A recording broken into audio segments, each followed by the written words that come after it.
Hello, everybody, and welcome to our Covenant Bible Study Lesson 7. We are talking about the concept and the importance of understanding the promises of covenant as they are extended down into our descendants. So today we're going to start by reviewing a few of the concepts of the Abrahamic covenant. This will not be the last time that we are in the Abrahamic covenant. In lesson 8, you're again going to dive deep into the Abrahamic covenant as you compare it with the old covenant. So I promise you, by the end of this study, you're never going to forget Genesis 15 or Genesis chapter 12 and all of the events in Abraham's life as they pertain to the covenant that he made with God. So let's start by just reviewing a few of the things we've learned in our study about the Abrahamic covenant. In Genesis chapter 12, God comes to Abraham and makes some very lofty promises to him, promises to bless him, make him into a great nation, give him a great family, make his name great. And also later on in that chapter, we also know that he refers specifically to the land that he's going to give Abraham further down in that chapter. So we see the three main promises are blessings, land, and seed, specifically in land, the land of Canaan. And then the seed, as far as the seed goes, that's going to be as numerous as the stars in the sky. But if you remember in the Hebrew, that word for seed is singular masculine. So what we understand from that is it's referring to one person in particular. Now, we fast forwarded to Galatians a few weeks ago, and we found out that the promises were spoken not just to Abraham and to his immediate seed in a physical sense, but also referring into a future fulfillment of Jesus. So Jesus is the seed of Abraham, and he is the final fulfillment of the promises made to Abram. This is actually what Abram put his faith into, which we're going to review and look at again next week. So I'm not going to go into any more detail on that. Later in chapter 17, we get some additional principles, customs of covenant that are added to this covenant that God is making with Abraham. So first of all, we get the idea of a sign. So this is that physical outward reminder of the promises of the covenant. It's circumcision. It's a cut in the flesh of the men. Now, if you remember, when God gave Abraham this command, he was actually 99 years old, about to have Isaac a year from that time. And when he did have Isaac, he made sure that he circumcised Isaac at 8 days old. But as soon as God gave Abram the command, he circumcised himself, all those in his family, and including Ishmael. So they were all circumcised. Anytime there's a promise that is made that extends down to the descendants, especially in the Abrahamic covenant, that cut, this sign, was made close to the source of paternity, the actual seed. Now, we understand that word seed has a couple different connotations to it. It could literally be the physical seed of a man that connects with the egg of the woman to produce an offspring, but it's also referring just to the idea of offspring or descendants, your seed, people that have come from you, right? So circumcision was given, and they actually said, if you remember, God said, if you don't do this, then you have broken the covenant and you'll be cut off. And we know how seriously God took that stipulation, because when we get to Exodus chapter 4 and we find out that Moses, who was circumcised by his Hebrew mother prior to being given to Pharaoh's daughter in the court of Egypt, he was circumcised, but he did not circumcise his two sons. So before God actually sends him back into Egypt to rescue God's covenant people, because of his covenant with Abraham, we see that the Lord sought to kill Moses. And that was because he had not circumcised his son and taken seriously the command to do so in order to be identified. And really, that's what circumcision was. Circumcision, this cut that you made in the flesh, identified you externally and outwardly as a visible symbol, the fact that you were part of Abraham's family. Now, we did clarify a few weeks ago the fact that circumcision in the physical sense provided you with the temporary and physical blessings of being associated with Abraham's family, which involved the land and the blessings for that times. But after you died, obviously that was not an everlasting covenant for you anymore. It was everlasting in the sense that it is extended down through all of the descendants of Abraham if they are circumcised. But in order to receive the bigger blessings, it was circumcision of the heart. And that comes in the New Testament and in the New Covenant. So we'll talk about that more later. But we see that when you have the idea of faith in the seed that was promised to Abraham, like Abraham did, like we saw when he was reckoned righteous by God for his faith. When you have that same faith, you are also identified as the family of God through Abraham. So we, again, saw that in Galatians. We also get a time phrase. So we get the idea God said this will be an everlasting covenant with Abraham and his seed. So we extend it to that. So this is just a real quick, brief overview of what we've been learning about the Abrahamic covenant. Hopefully that's all review to you. And now we want to turn our attention to Genesis chapter 22, where we find that God comes to Abraham probably when Isaac is between 15 and 22 years old. That's most of the time what scholars believe Isaac's age is. Sorry, no, I said Abraham, but I meant Isaac. When Isaac is 15 to 22 years old. So imagine that Abraham was 100 years old when Isaac was born. And of course, all along the way, there were many different promises about the seed that would be the fulfillment in the immediate sense to the promise God had made Abraham. And it was going to be one from his own body. Remember in chapter 15, he tries to offer up Eleazar, a member of his household, and God says, no, it will come from your own body by your wife, Sarai, okay? And so when we get and we find out that Isaac is the fulfillment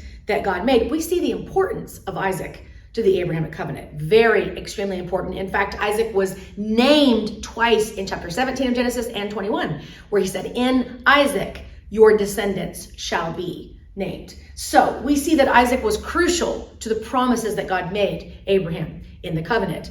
But we come to chapter 22 and we see that God asks Abraham to do something extremely unique and shocking. He says, take your son, your only son whom you love, up to Mount Moriah and offer him there as a burnt offering. Now, hopefully you're able to read through that chapter and work through the details. But they go, Abraham obeys immediately. So we're going to look at this idea of God asking Abraham to offer Isaac as a burnt offering.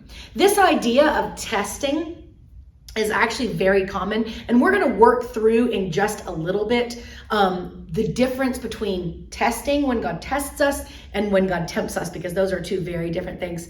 But let's just focus right here. The idea of testing in the Greek Septuagint, which is the Greek translation of the Old Testament, okay? The word is pyrasso, and it's a procedure intended to test the quality, the performance, or the reliability of something. And it's done by putting something under an extreme amount of strain.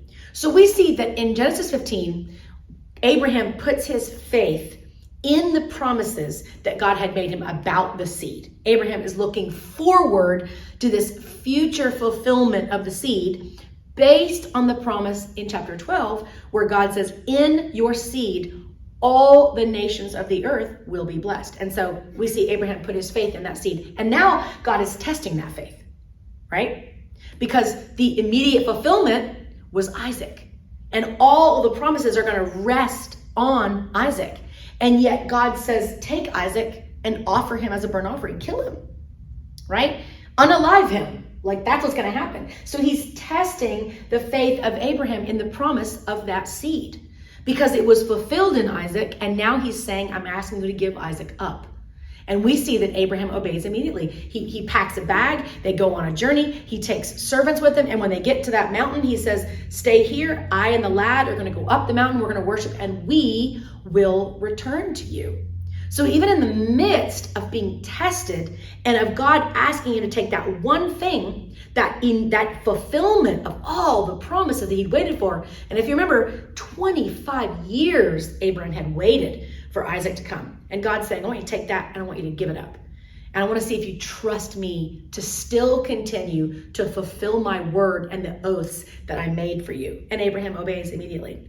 Now it's interesting, when they're walking up the mountain, you know, Isaac, he's a smart boy, right? He looks around and he says, well, we've got the fire, we've got the wood, but where's the sacrifice? And Abraham's answer is poignant because he says, God himself will provide for it. He will provide the sacrifice. And we obviously see that God does. He binds Isaac up, puts him on the altar, raises the knife, and then the angel of the Lord calls out from heaven and says to Abraham, stop. Now I know that you fear me. So that was really important for God. We see Abraham obey. Now, Hebrews 11 gives us just a tiny extra bit of insight. That's that chapter in Hebrews, that's the Hall of Faith, where we get all the great stories of those who had faith in God and what they did, and also they had works to back it up. Because they believed and had faith, they obeyed. That was a really important thing. So Abraham obeyed, but it says he understood that even if necessary, God could have raised the dead. And that was important because that shows us that Abraham knew that one way or another, either God provides a substitute so that he doesn't have to sacrifice Isaac, or he sacrifices Isaac and God brings him back from the dead. One way or the other, Abraham so implicitly trusted that God would be faithful to his word that he knew that he and Isaac would be coming back down off that mountain. So it's a wonderful thing. And why? Why did Abraham have such faith in that? It was because in chapter 17, God promised that he was going to make this covenant extend to Abraham and to his descendants. There was no other way to do it. Because God had made those promises come through Isaac and had made it clear Isaac's the one that will be the descendant through which your blessings to every nation shall come, then that's it. It's got to be Isaac. So when God asks him to sacrifice Isaac, Abraham, whatever he has to do to obey God, he's willing to trust in God's word and be faithful to that, which is amazing. So now what I want to do, I'm going to actually erase this board because we're going to come to this in a second. And we're going to talk about what it means to be tempted versus being tested. So hang on just one second. So as we wrap up our conversation about God testing Abraham, something important that we need to understand is that this event in the life of Abraham showed God that that relationship that Abraham had with him was supreme in his life. And Abraham elevated that relationship and that covenant with God above everything else. So much so that he was willing to give up his only son that he loved. Now, before we move into the conversation about why God tests us, I just want to close out by saying the beautiful picture that we see, and this is why God is the ultimate storyteller. The picture that we see in Genesis chapter 22 of Abraham sacrificing Isaac is a foreshadowing. Everything about this story points forward to what God is going to do with his only son that he loves on Mount Moriah, where that son will surrender to the wishes of his father, will carry his own wood up the mountain to Mount Moriah, where he will be sacrificed as the substitute lamb to pay the price for the sins of the world. So we can work through the stories of Abraham being the father, God the father, Isaac the son, Jesus the son, the only son, whom the father loved, being taken to Mount Moriah, carrying his own wood, being offered as a sacrifice. Except for Isaac, there was a ram caught in thorns, the very same type of thorn bush that would later be used to craft a circular fit that would go on Jesus's head, and the thorns would go into his skull, right? So all of these little details point forward to what God will do out of love for his covenant people. He asks Abraham to do it almost like a mock trial of what he will actually follow through and do later. So there's beautiful symbolism and imagery all throughout that story. The name, you might have heard the name where at the very end of the story it says that Abraham named that place "the Lord will provide," which is the name Yahweh Yireh. You may have heard it Jehovah Jireh. It's all about the fact that God will provide for him. So beautiful story. So let's turn our attention now to the application for this story about temptations and testings. I've just got a few things I want to show you to make sure we truly understand why. Because sometimes, we're talking about covenant, we're talking about this idea of the promises being extended to descendants, and we come upon a story like this, but there's a side application that is very difficult for us, and we tend to ask the question, why? Why in the world would God test his people? And, if we really think about it, we can look at our own lives or the lives of our family or friends or people we know and love, and we can understand that The times where we grow the most in our faith and in our love of God and our understanding of the character of God are times where it's difficult, times where we're going through hardships or trials or suffering. Comfort, ease, and good times, those are not good teachers. We tend to get lazy and spoiled and entitled and take for granted the things of God. It's the times of hardship where we are stretched and put under the strain, like that definition of testing talked about, that we see the best growth. So a couple of distinctions right here. We understand, I said, God will test those in covenant with him, but take heart because there is purpose in it. Temptations are meant to pull us away from God. Tests are meant to draw us closer to God. That's a very big difference. And who tempts us? Well, Satan tempts us. And what's his goal? Bring out the worst and cause us to fail. He wants our eyes fixed on ourselves and our weaknesses and the fact that we cannot do it on our own. God tests us to bring out the best and to give us opportunities to grow and to experience success. So he wants us to succeed so that we will trust him and our faith will grow and be strengthened. And when that happens, it will keep our eyes fixed on him. So hopefully when you look at this, you can kind of see the distinctions in why God tests versus why Satan tempts. Very different motives, very different hopes for the outcome that happens. And our most important spiritual asset is our faith, and God is constantly working to strengthen it. So, love this story of Abraham sacrificing Isaac. We're not done with Abraham. We're going to continue to talk about him next week, as I've told you. So let's turn our attention now to Saul and Jonathan and David. So this is where we're going to close out our time tonight. So Saul and Jonathan and David we're looking at the idea of what does it mean when we take a covenant that is made between two people and we extend it on to the descendants? And interestingly enough, we saw this in the covenant with Jonathan and David. I'm going to start down here. We see that in chapter 18 of 1 Samuel, that they made a covenant and it was motivated by love. So in many different cultures and times, bilateral covenants, which is the type of covenants where two parties come together to make agreements and oaths that they will do to each other. They will be committed to their covenant. It's made out of fear.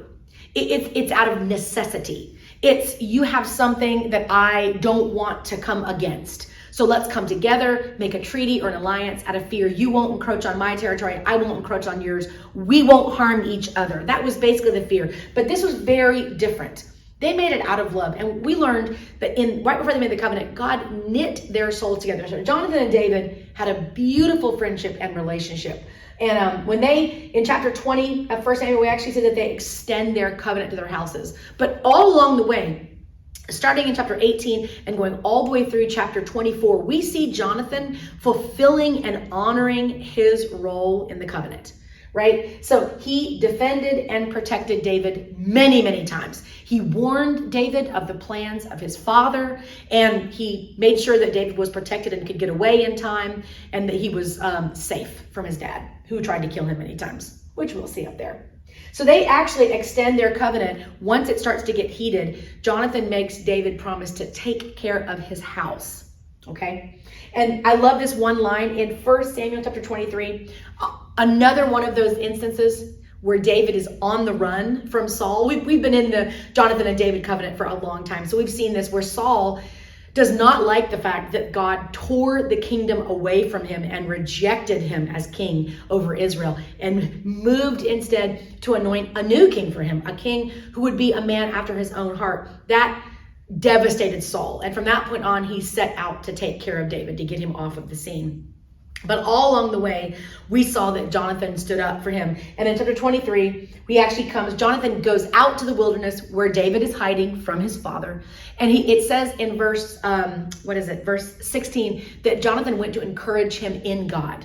And after that, Jonathan says something to him that is so awesome. He says to him, "You will be king." He says to him, "Don't worry, David. You will be king and I will be next to you." Of course, Jonathan had no idea that the battle with the Philistine army would begin to rage and would take control and would end up taking his life at the very end. So we do see Jonathan in 1 Samuel 31. He dies in battle along with Saul and all of his other children. But interestingly enough, one extra point we do see between Saul and David, because we see the Lord rejected Saul, gives it to David. Saul many times tries to kill David. David on 2 different occasions has an opportunity to kill Saul, and he doesn't. Why? Because it was very important that he not take the life of the Lord's anointed. In other words, he had to put his complete faith and trust in God's timing. We saw that in the story of Abraham as well, by the way. A lot of symbolism about waiting on God. David, in the same sense, he had already been anointed as a young shepherd boy. Many, many years have passed, and he's on the run for his life, but he still has faith in the fact that he will one day be king, but it will be up to God to decide when. So he doesn't take advantage and kill Saul because he's the Lord's anointed. And then in 1 Samuel 24, after the second time where David comes out and says to Saul, I could have killed you, buddy. Like, you were sleeping with your army and nobody was awake. We came in, we stole the sword, we stole your spear, we stole the water buckets. Like, we could have killed you. So Saul actually looks at David, kind of says to him, like, you're the better guy than I am, right? Like, I see that now. Like, you are the Lord's choice. And Saul actually says to promise me, David, that you will not cut off my house forever. And David does. David promises Saul. Now, we don't see them make a covenant. There's no terminology or language that says that Saul and David entered into a covenant, but this is covenant language, this idea of not cutting off the house forever. But I think also, if you understand, Saul's house and Jonathan's house, they're connected. So the idea is David's willing to do this for Saul because he's already promised that he's going to do it for Jonathan. So taking care of Saul's house, maybe that adds 1 or 2 more. We know that all of Saul's sons die in battle at the end of 1 Samuel. So David promises to Saul that he will do this for him, that he will take care of Saul's household forever. So we actually see that David is going to be forced to come up and honor his part of the covenant for Jonathan and now for Saul as well. So what I'm going to do now is I'm going to erase this part of the board because but this is the second part of the David column. So I'm going to write the David column down, and then we'll discuss how David honors and fulfills his part of the covenant because of the fact that he promised to extend it to the descendants. Okay, let's continue talking about the story of Saul and Jonathan and David and bring it full circle to a conclusion today with another beautiful foreshadowing of the new covenant. So we have already seen in the story of Jonathan and David these beautiful symbolic illustrations that point us forward to a better covenant. We saw it when Jonathan gave David his robe, and we talked about how Jesus gives us his robe. The exchanging of a robe was like the exchanging of identity. So Jonathan was passing his identity as crown prince on to David. And we see that when we exchange with Jesus, Jesus takes our robe of humanity and wears it all the way to the cross. And we get in exchange his robe of righteousness. We become the sons and daughters of the King. So we saw that symbolism. We also looked at the exchange of armor and weapons and realized that God protects those he's in covenant with in the new covenant. And in the same sense, we're going to see an additional symbolic illustration of the new covenant today when we look at how the covenant being extended on to descendants points us to this beautiful picture that we see with the son of Jonathan. So as we've talked about with David, we noticed that God in his own timing was going to fulfill the promises he made to David. So that in itself made David patient. He refused to kill Saul because he was the Lord's anointed, and he trusted that God would honor his promises in his own timing. So we've already seen that, but we see that in 2 Samuel chapter 1, after David finds out that Saul and Jonathan had been killed in battle, we see him grieve. And actually, in an interesting turn of event, we see that an Amalekite brings news of Saul's death to David. And in the news that he brings, he claims to have actually finished Saul off at Saul's request, according to the Amalekite. But what we find out is that most likely the story in 1 Samuel 31 of how Saul died, it says he was wounded in battle and fell on his own sword. That's probably the truth. And the Amalekite thought that by bringing the news of Saul and claiming that he had finished off David's enemy, because at that time, remember, even though David still felt love and honor in his heart towards Saul, Saul hated David. They were considered enemies. They were rivals competing for the throne of Israel. So everybody, of course, thought they were enemies. So the Amalekite, in my opinion, it seems like he's bringing news of Saul's death and the fact that his hand finished Saul off, that would bring him blessings with David. In the end, it gets him killed. And in the same turn of events, Saul's son Ishbosheth ends up taking the throne for a very short time. And then there are two other guys that come and kill Ishbosheth. Same concept. They take his head back to David, and David has them killed. Same idea. You're not to touch the Lord's anointed. So even though we don't see God actually anoint Ishbosheth, he is from the house of Saul. And what had David promised Saul he would do? He would take care of Saul's house. So we see that David defended the honor of the house of Saul by making sure that he killed the Amalekite that brought news that he had killed Saul, and then he killed the two men that claimed they had killed Ishbosheth. And I say claimed, but actually they brought his head. So they had proof that they had killed Ishbosheth, and David had them killed on the spot, because they were willing and unafraid to touch the Lord's anointed. But at this point in time, we do see that David unites the kingdom of Israel in 2 Samuel 5. He brings everybody together and becomes king. He reigned 7 years in Hebron over the kingdom of Judah, while Ishbosheth was reigning. And then when he takes over, he reigns 33 years as a united kingdom of Israel before he passes his throne on to Solomon. So David, obviously, God fulfills his covenant to David in that role. But in 2 Samuel chapter 8, if you read through that chapter, it's basically a list of David's conquests. He goes and takes care of the Philistines. Then he goes after Moab. Then he goes after, the Amalekites. And so one by one, he takes care of all of the enemies that were threatening to take over Israel and to defeat them in battle.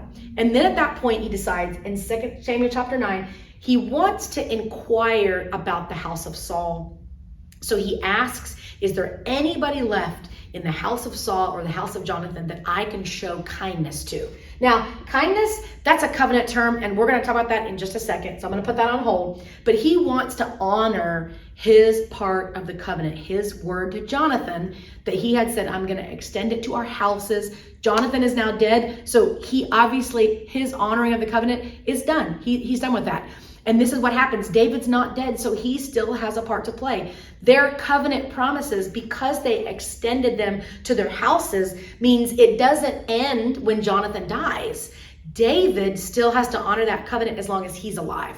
That's what it means when they extended their covenant to houses. So he's going to honor his covenant, and we find out that Jonathan does have a son by the name of Mephibosheth. Now, Mephibosheth, when news traveled that Saul and Jonathan and all of his sons, all of Saul's sons, had been killed in battle, this is a common practice with the transfer of power. When one family is taken out and they no longer have the power of that kingdom and it's going to transfer to a different family, it was very common that the person that was coming into power would kill all of the male heirs, so they did not have a claim to the throne. Even if they were young, even if they didn't have a claim right then, if they grew up, they later on could come back and cause issues. And so they would go ahead and kill all of them, kill all the male heirs. So the nurse that was watching Mephibosheth, when she finds out that Saul and Jonathan are dead, she tries to hurry and run, grab the baby, and take off. And we see that he falls and he's crippled from an injury that he sustains when she tried to escape. So he's living in a place called Lo-debar, which means no pasture. Not a pretty sight. He's simply trying to hide for fear of his own life, that if they found out a relative, a grandson of Saul, son of Jonathan, was still alive, that he would be killed. So he's hiding out, but David finds him and brings him in. And what does he do for him? David, out of kindness to honor his covenant with Jonathan, actually restores all of Saul's lands to him and gives him a guy named Ziba and his family to work the lands for him, since he can't do it. He invites him into his house, basically brings him in and affords him sonship, because he says to him, you can eat at my table regularly. Now, I told you that within this story of Mephibosheth, there is beautiful symbolism that point us to the new covenant. In the same way that we saw earlier, what we talked about with the exchanging of robes and armor and weapons, we now see it's very easy to understand that under the new covenant, before we put our faith in Christ and before we're made new and changed and given Jesus' robe of righteousness, we are crippled by the disease of sin. Crippled. We absolutely can do nothing for ourselves. We are considered enemies of God. If you didn't know David's heart toward Mephibosheth, you would think that Mephibosheth was an enemy of David. But David brings him in, restores his lands to him, fulfills his promise, honors the covenant with Jonathan, invites him to eat at the banquet table. And that's what God does for us. We are adopted as sons and daughters of the King. We're brought in to eat at his banquet table regularly. We see this in Revelation 19, where we look at the feast that's awaiting us. But not just that, but just this ongoing idea of eating at God's table because we are sons and daughters. So the idea of Mephibosheth closes out with when Jonathan and David extended their covenant to their descendants and to their houses, and we see David finally honor his part of covenant. Early on, it had very much been on Jonathan. Jonathan was the one doing the part of honoring his part in the covenant, but now we see David. So this entire story closes full circle with an additional illustration of the beauty found in the new covenant. So we can look at this and we can go, we are just like Mephibosheth. You know, when Mephibosheth was brought in before David, he immediately hits the floor. He takes a prostrate position. And when David says to him what he wants to do for him, Mephibosheth says, "Why would you regard a dead dog like me?" Does that not remind you, if you fast forward to the New Testament, and you remember that story of the tax collector and the Pharisee as they walk into the temple? And as the Pharisee prays, he raises his eyes to heaven and he starts praying and he thanks the Lord that he's not like the tax collectors and the sinners that are around him, that he's better. He comes in with an attitude of the heart, a posture of the heart that is arrogant toward God.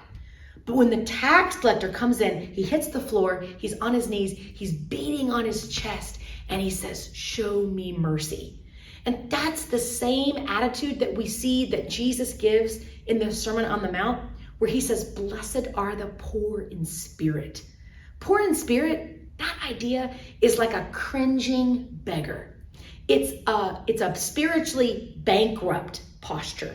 It means that when you come to God, you understand you have no leg to stand on, morally speaking, if you're trying to come to God on your own merit and your own works. It doesn't work like that. And so when we see Mephibosheth hit the ground and say to the king, "Who am I? What do I have that you would regard a dead dog like me?" And what's the point? What motivates David to show love and kindness to Mephibosheth? It's the covenant that he made with his father. So we can look at this and we can say, because of the covenant that God and Jesus made together to redeem humanity through the sacrifice and atonement of Jesus Christ on the cross, because of that covenant and the agreement they made to do this for us, to rescue us out of sin, we are afforded adoption as sonship, and we are invited to eat at the king's table. It's not because of our own merit. Mephibosheth had nothing to offer David on his own merit. We come to God spiritually bankrupt, saying, "Show us mercy." And when we come with that posture and that attitude, God does. God absolutely rescues us. So what a beautiful picture. Now I want to turn our attention to the word for kindness.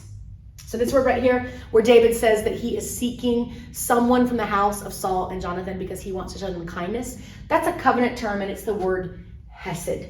Hesed, H-E-S-E-D. And this covenant term is beautiful. We see it used many, many times, 246 times in the Old Testament. And this word is so hard to define in English terms that look at all the different ways that it's translated. Steadfast love, loving kindness, dealt kindly, mercies, devotion, loyalty, faithfulness, found favor. It's because this word is a concept. It's a huge concept, and it's connected to covenant. We see 13 times the word hesed and covenant are used in the same sentence, in the same verse. And that's because hesed, the idea of a steadfast, loyal, devoted love, comes directly out of a covenant agreement. When God binds himself to a people group to act a certain way, he will be faithful to do that. So we see in the Old Testament, I want to read just a couple of verses to you because I think these are so wonderful. In Exodus 34:6, when God is talking to Moses, right after the golden calf incident. Moses broke the stone tablets that contained the written law. God says, cut out new stone tablets, come back up to the mountain. I'm going to write the law back down again and you can take it. And when he's there, this is how God describes himself. In Exodus 34, chapter 6, it says, then the Lord passed by in front of Moses and proclaimed, the Lord God, compassionate and gracious, slow to anger and abounding in loving kindness, that's hesed, abounding in hesed and truth, who keeps hesed for thousands, who forgives iniquity, transgression, and sin. So how does God describe himself? Compassionate, gracious, slow to anger, and abounding in loving kindness, which is hesed, which remember, it's not just loving kindness. It's steadfast devotion, loyalty, faithfulness, favor, kindness, mercies. It's all those concepts bundled into one term. So he's abounding in all of those things and truth. This is going to be key for us. Abounding in loving kindness and truth. When we go to the New Testament and we turn to John chapter 1, verse 14, this is what it's described. It says, the Word became flesh and dwelt among us, and we have seen his glory, glory as of the only Son from the Father, full of grace and truth. So what we see is that in the Old Testament, the concept of hesed, this idea of steadfast love and devotion because of a covenant relationship, gets transferred into the word charis, or grace, which is undeserved favor or merit. Grace is an act that God alone can bestow. We can't force God to show us grace. God chooses out of the abundance of his character to show us grace. Found favor. It's connected. It's directly connected to the Old and New Testament. So we see that the idea of found favor, undeserved favor and merit, hesed and charis go hand in hand together. God describes himself as abounding in hesed and truth. Jesus is described as coming full of grace and truth. This is how God fulfills his role through his son Jesus that he sends to us. You know, one of my favorite verses is in Lamentations. I'm guessing some of you might love this verse too. It's in chapter 3. Lamentations is written by Jeremiah.